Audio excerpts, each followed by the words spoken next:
और कोई जुर्म नहीं है हमारा। सारे नबी का जिक्र करते हैं, इस्लाम के दावेदार बने हुए हैं। कई तो सिर्फ दावेदार नहीं, ठेकेदार भी हैं। क्या आज ठेकेदारों का जमाना तकाजा नहीं कर रहा, चौकीदारों का कर रहा है। बोलो बोलो बुलंद आवाज से, सारे बोलो।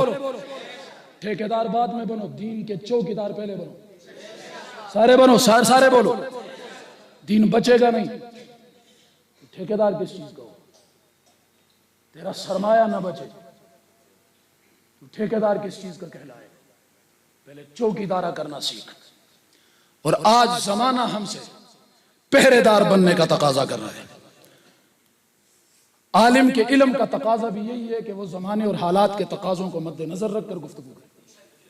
खतीब की खिताबत का भी आज तकाजा यही है। लतीफे सुनाना हालात का तकाजा? सारे बोलो, सारे सारे। उन्वान सीरत नबी, अजमत सहाबा, दिफाए सहाबा और सुनाए लतीफे जा रहे। वजह क्या? हम नहीं सुना सकते क्या? हमें नहीं आते क्या? 10-15 मिनट गुजार के हम तकरीर खत्म नहीं कर सकते क्या? ये गले फाड़ फाड़ के हम दर्द दिल बयान करने की क्या जरूरत पेश आई? वजह क्या है?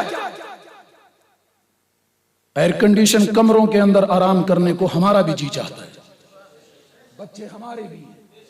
और ये नहीं है कि आपको बच्चे या किसी को प्यारे हैं और हमारे दुश्मन हैं, हर एक को प्यारे होते हैं। लेकिन मैं समझता हूं कि आज हमारे बच्चे इतने मजलूम नहीं हैं जितने मेरी आका की जमात मजलूम हो गई। मेरे और तेरे बच्चों के ऊपर वो रकीक हमले नहीं हैं जो असहाब रसूल के ईमान पे हमले हैं। बच्चों की तरफ देखें या ईमान की तरफ देखें? कहां जाए? और फिर जिन्होंने सब कुछ लुटा के हम तक दीन पहुंचाया, उन्होंने भी तो बच्चों की परवाह नहीं की। आज असहाब रसूल के बच्चों से हमारे बच्चे ज्यादा मुअज़्ज़ज़ हो गए, हमारे इदारे ज्यादा मुक़द्दस हो गए। अफसोस होता है इन चीजों पे, अफसोस होता है। हर आलिम और हर खतीब ये दर्द लेकर मुआशरे के अंदर फैल जाए। क्या रुकावट है कि इनकलाब पैदा ना हो? 2-4 बंदे बोलते हैं, 400 टांगे खींचने वाले होते हैं। इनके साथ हमारा कोई तल्लक नहीं है। मैंने कहा तू सच कह रहा है। हजरत कराची के अंदर वो जो काफी साल पहले सक्कर एक्सप्रेस, उसमें जो तबर्रा लिखा गया था, वो ओरिजिनल तस्वीर मैं उस दौर में पूरे पंजाब में केपी के मुख्तलिफ बड़ी बड़ी कॉन्फ्रेंसों में वो तस्वीरें साथ लेकर एहतजाज उस पर करता रहा और दिखाता रहा। उसमें सैयद आयशा सिद्दीका रज़ी अल्लाह तआला अन्हा के बारे में जो अल्फाज लिखे गए, 15 साल से ज्यादा का वक्त गुजर रहा है। रब्बे मोहम्मद की कसम, वो तस्वीरें आज तक मेरे पास पड़ी हुई है।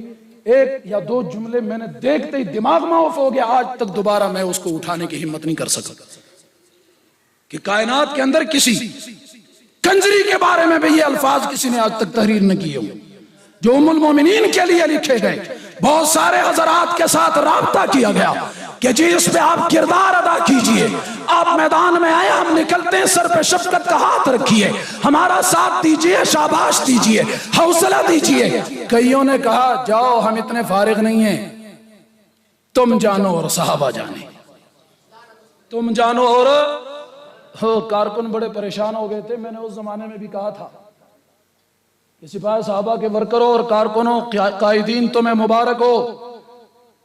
दुनिया के अंदर बड़े बड़े लोगों ने गवाही दे दी कि साहबा सिर्फ तुम्हारे हैं। मैंने कहा इस पे तो तुम्हें हजरत को मुबारकबाद देनी चाहिए थी, आपको तो खुश हो जाना चाहिए। साहबा हमारे जिम्मे लगाए गए। किसी के जिम्मे चोर लगते हैं, किसी के जिम्मे डाकू लगते हैं, किसी के जिम्मे बदकार लगते हैं, किसी के जिम्मे जुवारी लगते हैं। हमारे जिम्मे नबी की जमात लगाई गई। कह दो अल्हम्दुलिल्लाह, कह दो अल्हम्दुलिल्लाह। यही वजह है, इस चीज को हम समझ चुके हैं। यही वजह है कि तख्तेदार पे चढ़ते हुए भी असहाब रसूल की इज्जत और अजमत के तराने बुलंद किए गए, तारीख नोट करेगी। हमें तख्तेदार पर भी चढ़ाया गया तो हम तख्तेदार पर भी सहाबा का फिर जारी रखेंगे, क्योंकि हमारे नाम आमाल में शायद इससे बड़ी नेकी और कोई नहीं है कि हम सहाबा के दरवाजों के गुलाम हैं। हम उस दरवाजे के चौकीदार हैं जो नबी के दरवाजे के चौकीदार थे। हम उनके पहरेदार हैं जो आका के जाननिसार थे। हम उनके दरवाजों के जाननिसार हैं। इससे बड़ी शहादत हमारे नाम आमाल में और कोई नहीं। इस पे खुश हो नाराज हो? जो खुश है वो दोनों हाथ खड़े करें।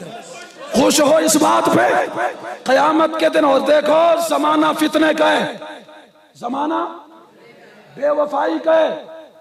अगर आज 15वीं सदी में हम इतने गुनाहगार लोग होकर इतनी वफा सहाबा से कर रहे हैं, तो सहाबा तो वफाओं के पहाड़ थे, वो बेवफाई करेंगे क्या? वो कयामत के दिन हमें लावारिस छोड़ेंगे क्या? यही एक लालच है जिसमें हम कटते जा रहे हैं, हम मरते जा रहे हैं। शाह साहब, हालात आते हैं, आ जाए, इससे भी सख्त आ जाए।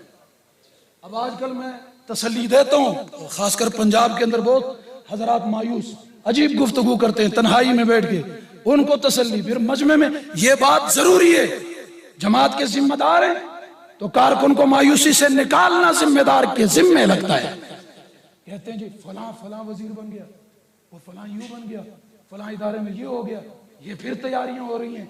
मैंने कहा इससे भी बड़ी तैयारी हो जाए। जब मौत व हयात के फासले हमने मिटा दिए, हम किस चीज का? हम जिंदा रहे तब भी कामयाब है, मर गए तब भी कामयाब है। और मरना तो सबने, मरना तो वो जिससे हमें डराया जा रहा है, मरना तो उसने भी है, मरना तो